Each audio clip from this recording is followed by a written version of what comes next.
Hello, and thanks for joining us today. I'm really glad you could be here. So today we're talking about how to provide an effective estate plan. We're talking about estate planning. We're talking about what you need to do to make sure you keep your money protected. Look, as an entrepreneur, you can make all the money you want, but if you don't keep it protected, well, then you got serious problems. One of my good friends and mentors is in estate planning, and he describes it as you can either take your stuff and throw it into the middle of a field, or you can build some kind of fort around it with a moat. And that's kind of how I look at estate planning. Everybody explained it to me that way. So we don't want you to throw your stuff empty into a field. We want you to build a fort around it with the moat. And to help us do that today is James Cunningham, now Jr. Now, he has been an attorney for more than 2 decades in the areas of estate planning, probate, trust administration, elder law, disability, special needs planning, and much, much more. Now, he is one of few attorneys certified by the State Bar of California as a specialist in estate planning, trust, and probate law. And as founder of Cunningham Legal, he oversees 6 offices along with a team of attorneys and professionals focused entirely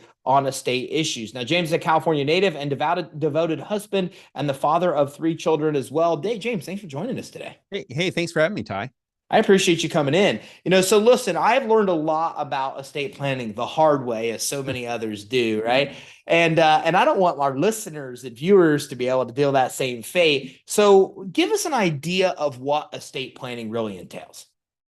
Well, estate planning, I would say estate planning is this thing, this activity that people do over the course of time. A lot of people think it's one and done, but estate planning is more of a habit in the sense that you set up a will or a trust or whatever it is, and things change.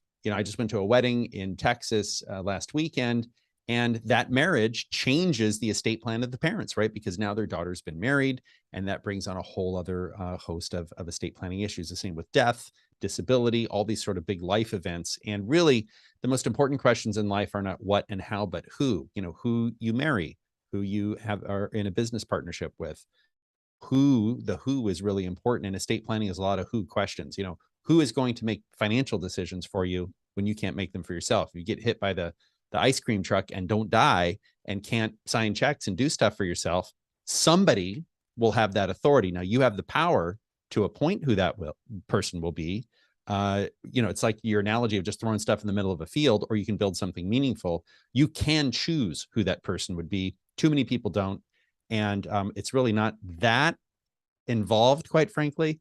But there is a lot of learning that happens before you even go into the attorney's office. So that's kind of why I wrote the book, Savvy Estate Planning, what you need to know before you hire the right lawyer. Shameless plug for my book, Savvy Estate Planning, available on Amazon. But we go through a lot of stories. And the idea is to prompt you to think about all the decisions that, all the questions a lawyer is going to ask you, which is, who do you want to have make financial decisions for you? How about healthcare decision-making? Who do you want to get your stuff when you die, because you can't take it with you, right? I think a lot of people have tried, but I think it's true. You cannot take it with you. King Tut tried. It didn't work well for him. Yeah, right. So let me ask you this. The book has got a lot of stories. So talk to me, give me a disastrous example of when you don't do estate planning right, or don't do it at all. Well, if you don't do estate planning right, or don't do it at all, the court system becomes involved. And in most states, it's the probate court system. So that is the court system that is a different court system from our traditional civil court system. And that goes back to the time when there were courts of law and courts of equity. A court of equity is the church court. You can think of like the Catholic Church in England before Henry VIII. There were two courts. One dealt with matters of earthly matters, money. Others courts dealt with spiritual matters, and inheritances, and probate is considered a spiritual, otherworldly matter. And that's why the church court took control of that. That is in every state we have probate courts. That is that's a historical background for a separate treatment, right? So if you write a will, and this is a lot of people don't realize this, when you write a will, it's a list of instructions to the court. The court can ignore those instructions. A lot of people don't realize this. If you write a will, the court can say, well, I know that's what the will says, but there's this other rule that says, okay, so I'm not going to issue that order. So a probate court requires a probate court order. Now, in many states, they don't really use trusts because probate is what we would call an efficient process, but still it's out of your control. A trust says, a living trust typically, I am giving this property to a trustee when I die, and I'm telling the trustee how to deal with the property, how to distribute the property. Totally different than a will. So a trust, in my practice, trusts have a much more higher probability of success because you don't have a judge who you don't know. You don't know who that judge is going to be, and you're not even going to be around to say what you want. So that's why for most estate planning attorneys, the trust is the preferred vehicle over a will. So if we talk about a will, Yeah. what kind of things are in a will? Will says, when I die, this is the person who's in charge of all of my stuff. That's the executor. And this is who gets all my stuff. Those are the beneficiaries. So bene is from the Latin meaning goods. So good. Those are the people who get the goods. So you have, executors have duties, beneficiaries have rights. So the executor has a lot of responsibility. We're going through kind of a market downturn, and it's kind of popped up a little bit. We're in kind of mid 2022. And a lot of people don't know this. If you're the executor, you're responsible for a drop in value of assets. You're personally responsible for that, unless you have an investment policy statement. So very, very important. A lot of people don't realize this, but there's a lot of responsibility that comes with being a trustee or an executor. Beneficiaries are along for the ride. They can just go into court and complain and just be jerks. And there's really nothing you can do about a beneficiary being a jerk, quite frankly. What about a living will? A living will is a document that says, hey, if I'm a goner, pull the plug. So that kind of regulates the medical side of things. Yeah, and not even the medical. It's more of end-of-life decision making. So I'm in California. In California, the living will is included in the Advanced Healthcare Directive. And that is the sort of statutory document that California produces that says, okay, this is like a 7-page document. And in there, it's kind of a binary choice. I either choose to prolong life support or I do not choose to prolong life support, if the end is near, and you check a box. Other states have similar structures, but a living will is a standalone document that's typically created by a lawyer that gives a lot of guidance, right? And I just met with somebody this morning who's terminally ill, and hopefully not terminally ill. I mean, in a sense, we're all terminally ill, but that's something that might be much more meaningful than to somebody like me. Like I have no illness or anything, and that's a long way off. So I would say a living will can be really important when you're thinking about end of life. So when I'm doing an estate plan, and this is a lot of what your book touches upon, and can you show me your book again? Yeah, sure. Now I'm asking for a ship's plug book. Savvy Estate Planning. I absolutely love, and I love the way you hold it up too. It's like a perfect pose there, right? So with that, like, what kind of factors do we think about or take into account before we go in and create a trust? Yeah, I mean, again, this is the who questions in life, right?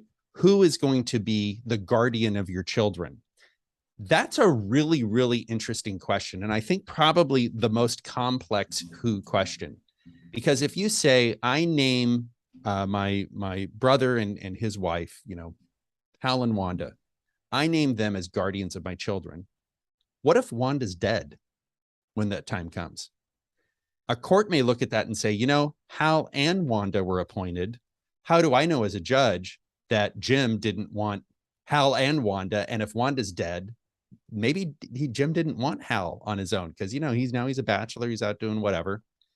Maybe we look to the second person in line. So it's very important if you're naming two people as a guardian, and this is kind of an inside little tip, you really should address if those people are divorced when that time comes. So if you pass away and you have minor children and the court is looking to appoint a guardian, you have to really pay attention. If you appoint two people and they aren't married or one of them has passed away, you need to address that potential issue in the will itself. So typically you designate a guardianship in a will.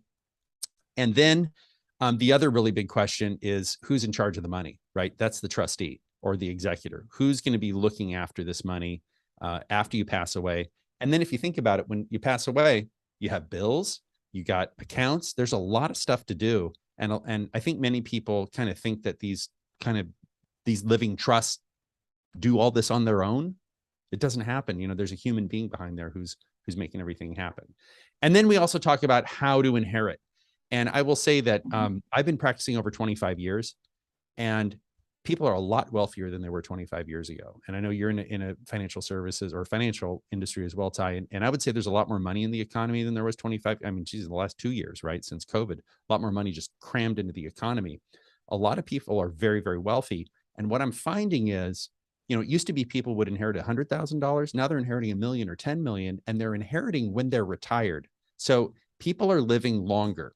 And if you're inheriting at age 70, I think you're going to look at that money differently than if you were inheriting at age 40. Someone who's inheriting at age 70 is going to look at that and be like, that's my retirement.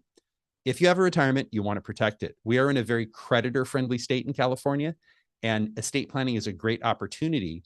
If it's your estate plan that you're setting up, you can leave that property to your typically children or loved ones in a way that's protected from creditors, predators, and divorce. Very few lawyers focus on protecting an inheritance after someone passes away. But it's very important, because if you're 70, you don't have, your runway's shorter. You don't have enough time to make it up if you lose it. A lot of things there.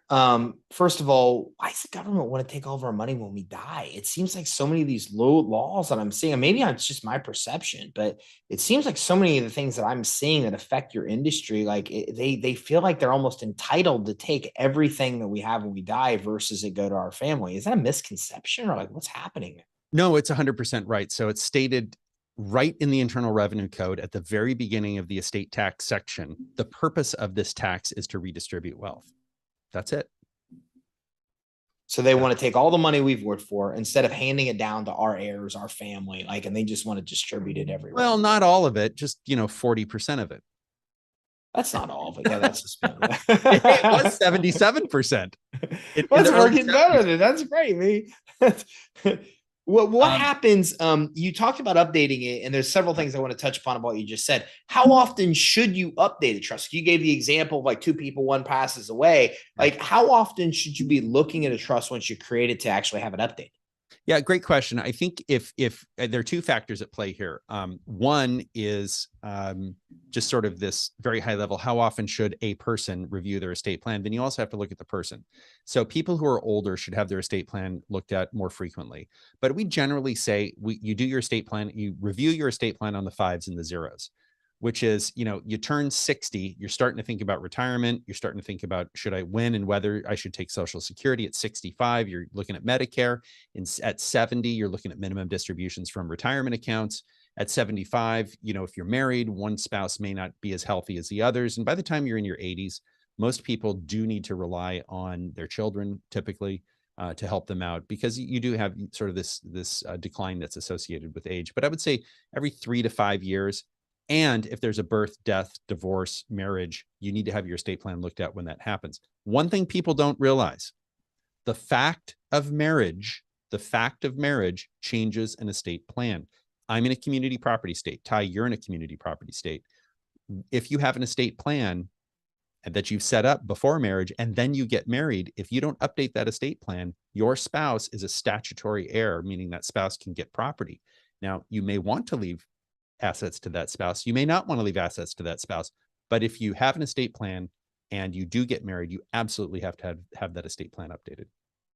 So I'm interested to know, because you touched upon this kind of briefly as we've passed through these.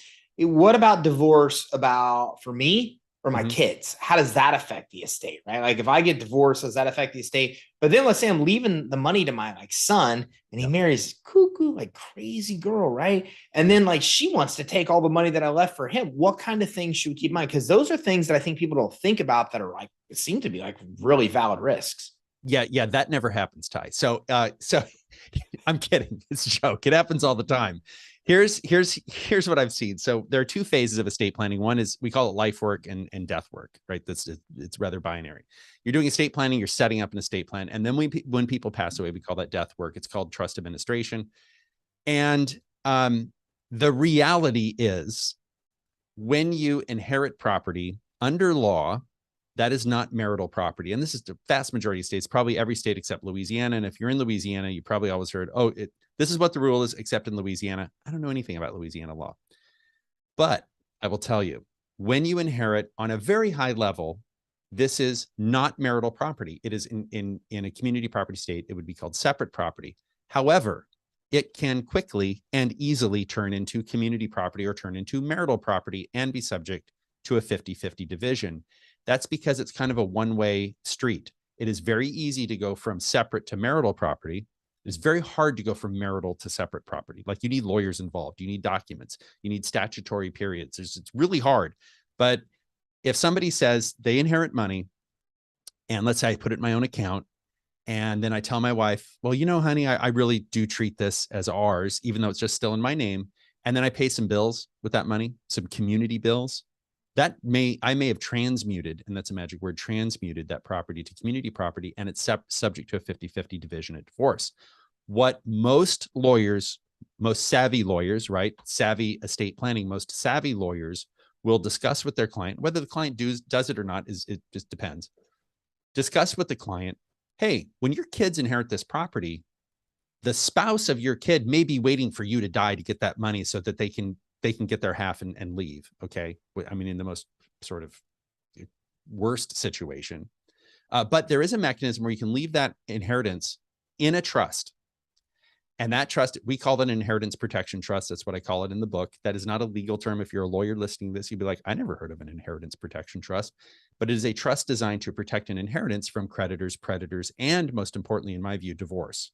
Half of marriages end in divorce, half of marriages end in death, right? Because that's the other way a marriage ends. But half of marriages end in divorce. So it's very important. I'm really glad you mentioned that. Divorce, I think, is the single biggest threat to multi-generational wealth. It's not taxes. I think it's divorce.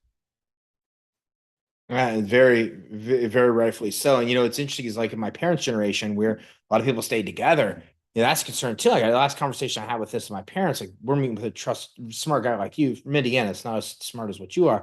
But that being said, like the worry is that like my dad's deteriorated really quickly, health wise. My mom's not. So like, how do you make sure that the money that they've saved, the large part of that she saved, is protected, so they don't just take all the money that he may need for elder care down the road? So I mean, just there's so many factors and risks we just don't think about. We're just making the money, but it just seems like so many people are not even thinking this stuff through when it comes to protection. No, they aren't. And worse, lawyers aren't thinking about this. So lawyers aren't, something to understand about a lawyer. It's, this old joke about what do you call the person who graduated medical class? Doctor, right? Just because you're a lawyer doesn't mean you know everything. Okay. I don't know everything. I'm in a subspecialty. I don't know a lot. I mentioned there's a lot of stuff I don't know when it comes to law. But this is really important. So if you're listening to this, I really want you to pay attention. Is many lawyers are not paying attention to what Ty just explained. When you have a parent who's in decline and they may need a significant amount of continuing care, and there's a range, there's a spectrum across the country. I've seen people pay as much as $45,000 a month for care. Generally, it's like 10. If it's in home, it's 15, maybe 20. This is a lot of money. And so what we counsel clients on, we encourage people to look at it this way. Let's assume you have a car that's not a Tesla, right? Or maybe a Tesla would be good. You're going to go on a journey and you don't know how long that journey is going to take. If you're going to go on a journey and you don't know how long it's going to take, you want the most gas in the gas tank as possible. So it's really important to pay attention to your income and your assets. And I would say the single biggest mistake that lawyers make is they don't talk to clients about giving, in your case, about giving your mother the ability to make gifts, to make a gift of your father's property to your mother. Okay. That is the single biggest mistake. And so that's a gifting power that we talk about in estate planning. And I would recommend, if you have an estate plan and you're worried about this, or you have parents and they have an estate plan and you're worried about it, as long as they have gifting authority, that really, really helps. Like that's the biggest needle moving. And it's kind of embedded in the estate plan in different areas. It's in a trust, it's in a power of attorney, it's in a lot of different areas. But what many people do is they go through something called spousal impoverishment. So in this case, your mom might move all the assets from your dad to your mom. Okay. And there's some benefits when you do that. It might help your dad qualify for public assistance benefits, for example. Sometimes you have to make gifts to the children. Another one is veterans benefits. A lot of people are really unaware of the typically aid in attendance veterans benefits. So if you had someone who served during wartime, loved one who served during wartime, there are some benefits that are available that people just frankly aren't aware of. Let's say somebody's watching this, makes a ton of sense as it should. They don't even know where to get started. Where do you go to even start the process of these three things? A living will, a trust? Can it all be done by one person? Where should we even go to begin this? Well, yeah, a good start, frankly, is the book. I wrote this book for that reason, Savvy Estate Planning, because we cover a lot of the issues. Now, it's not state specific, it's not legal specific. I mean, it covers concepts, but here's what I tell people: you need to assemble your A team. I don't know if you remember, Ty. You look I like remember BA Baracus. I remember BA. yeah, Yeah. the old A team, the new one. I don't know. I like Mr. T. The new ones are sketch, but Murdoch and all those guys. Yeah, that's so we talk about the A team. You need to get your A team together. Now, typically that's going to be a lawyer, CPA, and financial advisor. Those are the three key people who are on there. And you can have, sometimes you'll have a realtor, sometimes you'll have other people on that A team, but you need to assemble your A team and they need to talk, because I think too often people go to the CPA and then they go to their lawyer and then they go to their financial advisor. All those three people need to be talking, right? They need to sit down figuratively in the same room or the same Zoom, and they need to be talking about these things. Case in point, we have a client, we were sitting around, and we have a multifamily office service in our law firm. It's on our website. We kind of explained it, but basically it's where the advisors get together at least once a year and just look at everything. Well, we were able to move money from one bucket to another that saved our client $300,000 in income tax. And this is basic tax hygiene. This is like, before you eat, wash your hands. Before you go, if you're a surgeon, before you go into surgery, wash your hands, right? And wear a mask. I mean, this is basic stuff. It's not a tax cheat. It's not anything. And there are a lot of things in the law, and it's certainly tax law. If you do them a different way, you pay significantly less tax. So who do we contact? Who are the three people again, or more? Maybe there's more that we should get together to get this done. Yeah, it's a three-legged stool. So just visually, it's a three-legged stool. It's your lawyer, your CPA, and your financial advisor. Those are the three people. And I will tell you, I don't talk enough with, this is confession. I don't talk enough with my clients, CPA and financial advisor. It's because the CPA, and I'm willing to do it, but the CPA and the financial advisor, maybe they don't see the value in it. So we've assembled our own, essentially teed up A team for our client. And we have deep relationships with a variety of advisors, and people reach out to us and they say, Jim, I've seen your YouTube page. I mean, our YouTube page, when COVID hit, my son was a touring musician, and he's like, Dad, you should just like share all your information, with the world. So he got me this mic right here. And we started doing YouTube. So we've got, it's a Cunningham Legal YouTube page. I'd really recommend you check it out. We have a ton of content. We've got over, I think now 110 videos. And it's a great resource to go to learn a lot of this stuff. And your A team is going to be different than maybe your next door neighbor's A team. So it just depends on your needs. But fundamentally, the core is the lawyer, the CPA, and the financial advisor. So what we really want to do is find somebody smart like you that does trust in estates. That's the attorney. And then hopefully you have a team that can help us if our financial planner and accountant won't join in on the conversation. Oh yeah. And oftentimes the CPA or the financial advisor will say, finally, they're getting us all together. So you may have good advisors. You just haven't, you don't know what you don't know is the bottom line. And a lot of people don't know that their advisors should be talking. People just don't do it. And then there's this epiphany, but it's much better. And I would say your lawyer and your CPA and your financial advisor should be working together very closely, meaning those three people should have each other's cell phone numbers. Like that's how closely they should be interacting. So in your book, Savvy Estate Planning, if you don't mind, if you could show that again, so sure. we can all see that. Okay, so in Savvy Estate Planning, you talk about how to prepare for the attorneys, right? Yep. What do we do to prepare? Like, give me just some of the highlights. I mean, we can't go through the whole book. Everybody needs to buy that for the details. But let's scratch the surface of what do they need to be ready for this?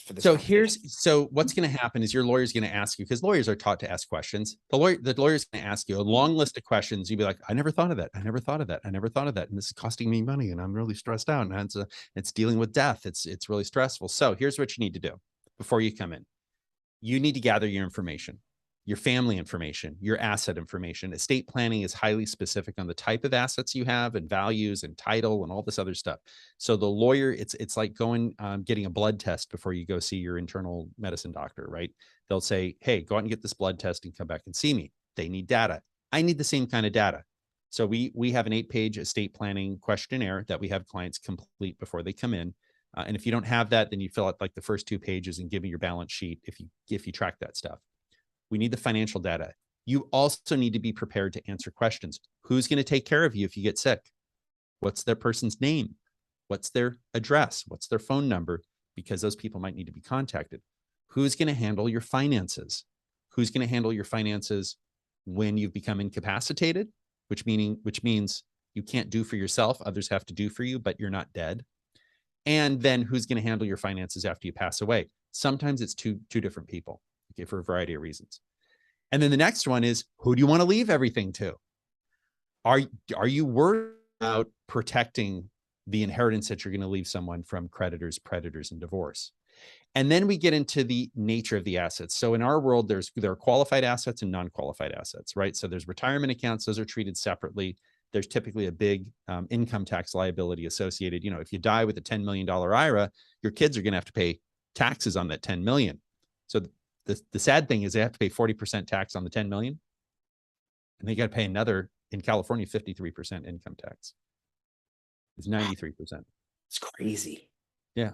So who do we choose as an executor, right? There's all kinds of people around me I trust. My parents are getting older, so they're not as savvy. Like if you're my trusted estate guy, I like you to do it. Is that even possible for the trust attorney? I mean, who do we choose that's capable of even handling this kind of task? Yeah, you see that a lot on the East Coast. You see lawyers acting as the trustee. On the West Coast, you don't see it as much, and it's more of a cultural thing. I'm not sure why, but typically a lawyer in California, sometimes they serve as trustee. I would say by and large, they don't. They don't serve as executor or the trustee. And you have three options. You can name a person who is not a professional trustee, not an institution. This is just, my oldest kid. Now, a lot of people, they'll say, I got 3 kids. I'm going to put them in birth order because, it's honorific. It's like, well, it's the oldest kid and they're, that's how it is. I would really gently push back on that and make sure that the people you've named are really the best people for the role. There in law school, we talked about somebody who is empty of head, but white of heart, meaning they're really well-meaning, but there's no way they can get the job done. That's a hard pass. Okay. You don't want to name that person because there's a lot of stuff to do when somebody gets sick or passes away. You can name an individual. You can name a private fiduciary in California. And again, I hate mentioning California, but there's a private professional fiduciary, which is a regulated person. So if you're the trustee of 3 or more trusts, then for people who aren't related to you, you have to register with the state for good reason, right? Because you're in charge of a lot of important stuff. Or you can go to a trust company or a trust bank. A trust bank is going to be a bank that you might walk into and do deposits and withdrawals. And that bank is going to name their trust department as trustee, and they make money 5 different ways to Sunday. And then you have a trust company, which looks a lot like a CPA firm. So that trust company is going to be smaller. They're non-custodial. They don't handle assets. So those are kind of your choices. And I know and we cover that in the book. I know it's a lot to kind of digest, but these are things that a good lawyer is going to ask you. If a lawyer doesn't ask you a lot of questions, that lawyer doesn't know much. So if you hire a savvy lawyer, expect they're going to ask you a lot of questions. James, this has been invigorating. There's a lot of stuff that we could still dive into. Where can we go to learn more about what you do, get in touch with you? What areas do you serve? And then Savvy Estate Planning, tell us where we can get that as well. Yeah, Savvy Estate Planning, you can get from our website. You can also get it on Amazon. So if you go to cunninghamlegal.com, so cunninghamlegal.com, you can buy the book. We have a lot of content on our website. We spend an enormous amount of time, effort, attention, and resources to making our website a great educational platform. That's our website. We also have a YouTube page. And I would really recommend that if you're listening to this or watching this, go check out our YouTube page. It's Cunningham Legal on YouTube. And we've got well over 100 hours of content on there. And again, I was talking with someone this morning. He says, I probably listened to 10 hours of your content. And the great thing about learning, we live in this great era.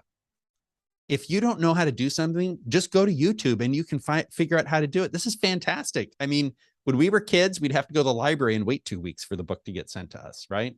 So use it and educate yourself. And this is not a do-it-yourself project. I want to make this clear. This is not to do it yourself, but it's to be very well prepared before you even go in to see the lawyer. James, thanks for joining us today. Ty, thank you.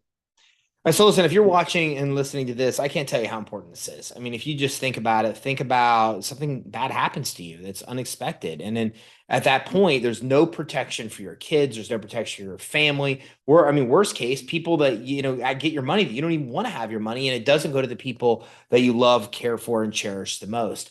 To make money and not protect it literally is how I started the show. It's just throwing all of your most valuable possessions in the middle of the field and then being surprised when like they get ruined or stolen. That's literally what life is like when you don't have an estate plan. As entrepreneurs, business owners, what happens to your business? When something happens to you, like, is that written down? It's probably not. If you don't have these things figured out, it's not. And the worst thing you want to do is create a business to be able to create financial freedom for your kids and then not even get it. Then it goes to like your ex-wife or your ex or somebody you don't want to have it. There's so many things that can go wrong, and all you have to do to protect yourself is to be able to dive in and learn more about setting up a trust for yourself. And the first step is to make sure that you go to cunninghamlegal.com. That's cunninghamlegal.com. But when you're at cunninghamlegal.com, there's a lot going on here. There's a lot of information. And he was not kidding when he said there's a lot of resources. There's blogs, there's case studies. You're able to access his book right here as well. FAQs, information, tool, glossary of terms you constantly run into. I mean, it's like a one-stop shop. Talked about his YouTube channel. You can access the Facebook, the YouTube, the Twitter, everything right here as well. So again, all the resources you need in one place. All you need to do is go to cunninghamlegal.com. That's cunninghamlegal.com. I'm going to add that to the show resources page as well. So make sure you visit cunninghamlegal.com. Make sure you grab James's book as well, because Savvy Estate Planning will help get you the first step, the knowledge that you need to walk into there and prepare a trust that will keep you and your family safe and make sure that your money goes where you want it to go. So make sure you visit cunninghamlegal.com and make sure while you're there, you click on book under news and insights to make sure you grab the book Savvy Estate Planning. You can also find it on Amazon. Thank you very much.